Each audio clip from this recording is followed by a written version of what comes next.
The Queen of Rats. One of the things that almost certainly happened when the Queen died, and this is going to sound borderline sacrilegious, but I don't mean it to at all, is a massive upswing in the rat population of London. This is Unseen Parliament. Stories from inside the Palace of Westminster. I'm Rich Bunn. If you think about it, it's fairly obvious because you've got lots of people who are just in the city who wouldn't otherwise be paying their respects. And all of those people are eating and using public facilities and putting an unexpected amount of stress on the bins. And there's only so much municipal collection or whatever you can do. So those bins are probably overflowing. And what you're unintentionally doing is creating a lot of food for rats and pigeons. But what to me is interesting about the Queen's death particularly is that meant those visitors were going along a specific route, which is the route that the Queen herself passed as she lay in state.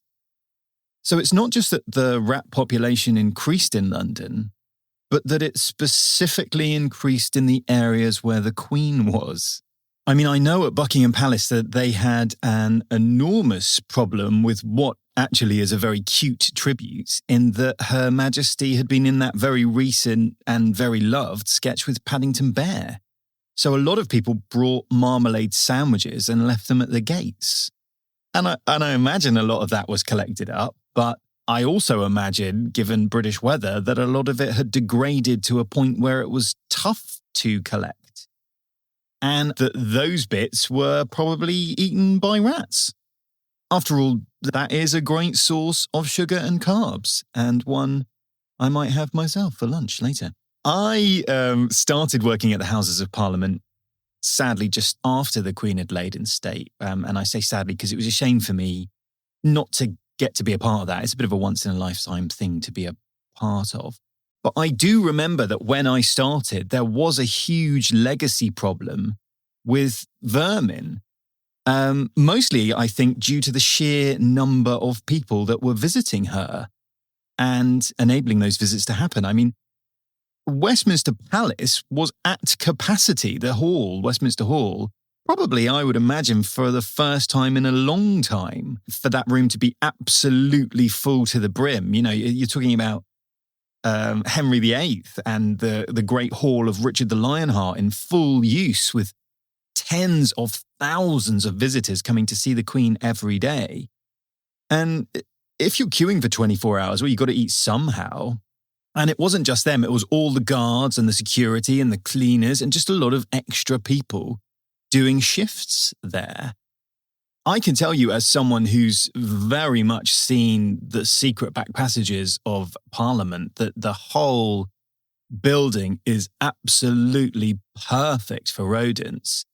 It's a mixture of Victorian and Norman. It's got loads of nooks and crannies and crevices and bits that have been plastered over or papered or have lost the plans. And it's next to a river and it's above a tube station.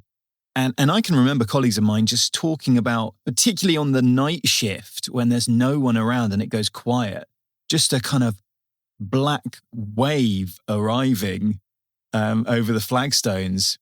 Anyway, the point I'm actually trying to make is not a negative one. And this might sound strange, but to me, there's something wonderful, almost mythic about that idea. Something evocative of pagan magic. For me, this concept that when the monarch of Great Britain dies, there's this huge upsurge in primal life force in the city. And that it's in rats particularly, which to me do have associations with folklore and with fairy tales, a kind of Pied Piper of Hamelin. But, you know, there's also London-specific ones, of course, isn't there? Dick Whittington and his cat and all that kind of stuff. And I personally think it's pretty cool. And I'd be interested to know if that life force extended to humans. You know, were a lot of babies born during that time?